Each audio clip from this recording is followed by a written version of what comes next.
The Tricky Trials update brings just a single structure to Minecraft, but it is a very big one. If you were an optimist, you might describe this as an update where every feature is seamlessly connected and can be found in one place. Instead though, you might say, does 1.21 have just a lone feature? Is there more to this update than just the trial chambers, or is that all? And the answer is no. Because of the crafter, technically it's not all in the trial chambers, but otherwise this is a very centralized Minecraft update, something they haven't been doing for a very long time. The themes have been broad for a very long while, and now they're going back to the idea of keeping it all focused in one place. Is this a good thing for Minecraft more broadly? Let's explore that today by starting with the big question of, is the Tricky Trials really just the trial chambers? Let's start with the elephant in the room. Almost every single feature in Minecraft 1.21 directly ties into the trial chambers. This is an incredibly interesting decision to make, whether it was intentional or not, because it is made for one of the most centralized updates that they have ever created, and it's something which is interesting because although the Tricky Trials is the update name we know today, it wasn't the name they revealed to us when they first shared the update. Instead, back then, they kind of gave us a vibe for what they were going for, a theme that they were vaguely working around, and that was meant to be combat adventures and on tinkering.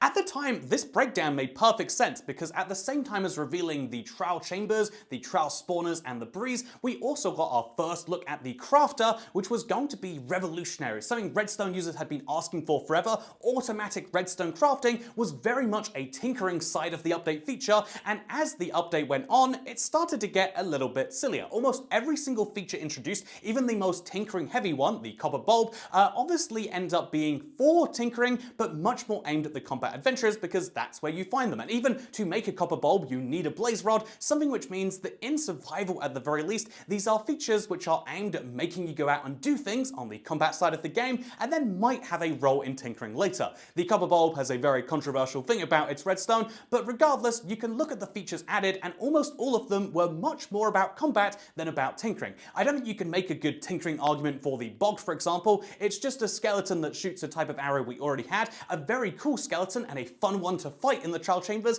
but outside of that, not necessarily very tinkering heavy. As more and more features came to this update, the combat adventures started to massively outweigh anything that could be said for tinkering, where I think the best example we have is maybe the new paintings. That's a way to tinker around with those. They do look very good, but it leaves us with about 2 or 3 features on one half of this update and about a couple dozen on the other side. In other words, the update got much more heavy on one side than the other, and so it leads to a feature set which really describes itself as the trial chamber update plus friends, if you really want to see it that way. That's something I want to be very clear with right here. As I say that these are trial chamber features, they're trial chamber features primarily mostly. I mean, for example, the bogged, even though you could list them as a trial chamber feature, they are found outside of the trial chambers. You could just go to a swap. If you were playing Minecraft on a world without trial chambers, you wouldn't have access to things like the music disc or the mace or its enchantments, but you would still be able to craft the copper grates and the copper trapdoors and the copper doors, all the new tough blocks, and you'd be able to find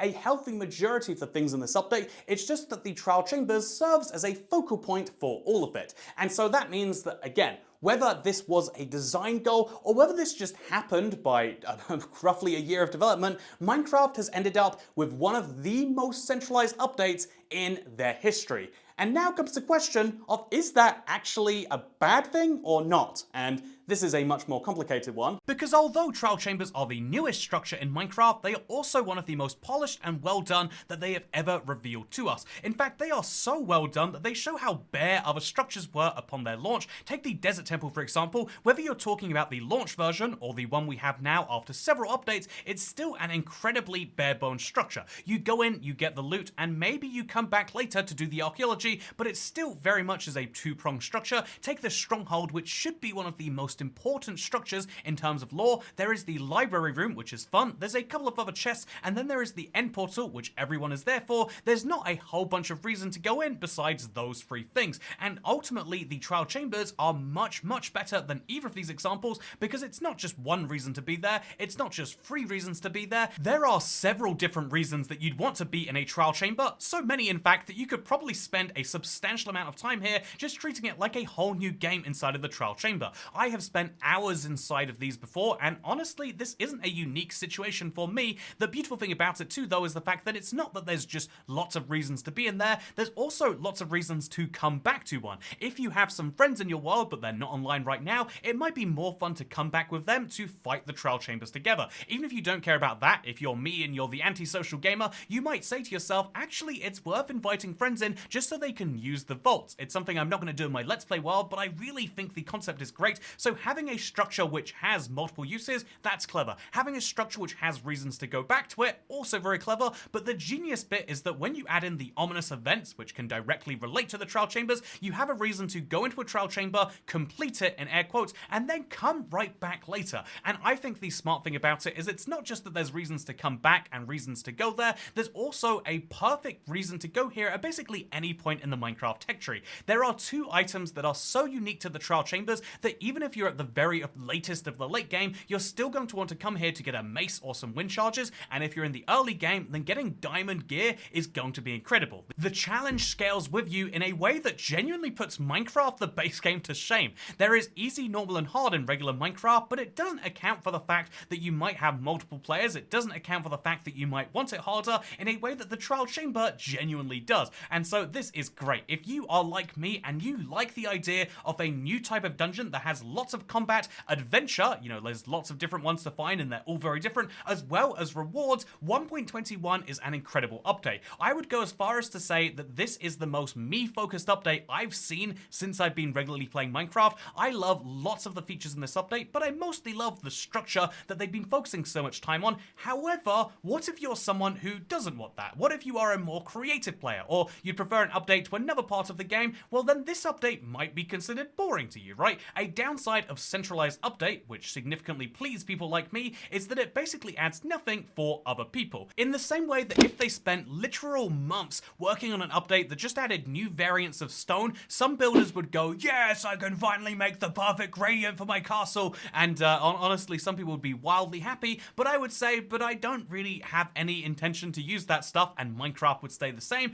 That is something that you might see with this, and so this is something that has to be considered with 1.21. There is only a little bit of content for people who don't like the idea of a combat structure. If you don't mostly play survival, and if you don't agree with the idea of exploring, or if you just don't play with structures turned on, there is a non-insubstantial number of people that do that, it is worth mentioning that 1.21 has only a little content for you. The crafter has to be mentioned for the 50th time here, but also the copper bulb is great if you are a redstone user. It's not as great as when it was first introduced, but it is still a very useful item for the beginner redstoner. You know, maybe not the YouTuber redstoner who's trying to do wild, crazy things that have never been done before, but if you want to have a light bulb that actually turns on and off, that's great. If you want to have new paintings, yeah, they're there. And the new blocks can be used by anyone, creative or not. And the same is true for the new paintings, the new music, and the new mob that you might encounter at night. But in general, you will find less in this update if you're not as into combat adventures. And so now it's worth saying, how does this compare to previous updates? How does 1.21 compare to previous updates on a centralization basis? Well, if we compare it to 1.20, that was a very all over the place update. There was a block here, a block there, an item here, an item all the way over there, and then a mob here and a mob there. There's basically no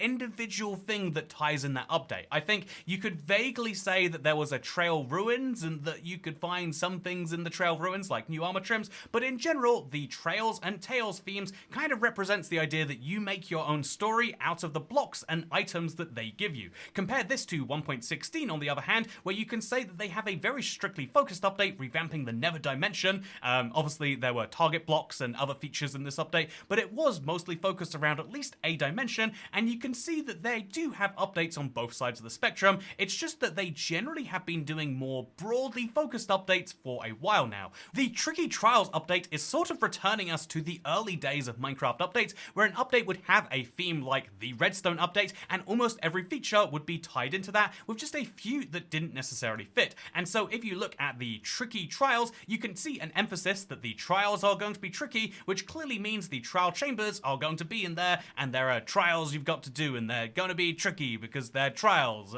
In the trial chambers, there's a trickiness that you've got to overcome, and all the features are obtained by doing the trickiness, or by doing a trial in the chambers, because it's a tricky update, and so it's an important update.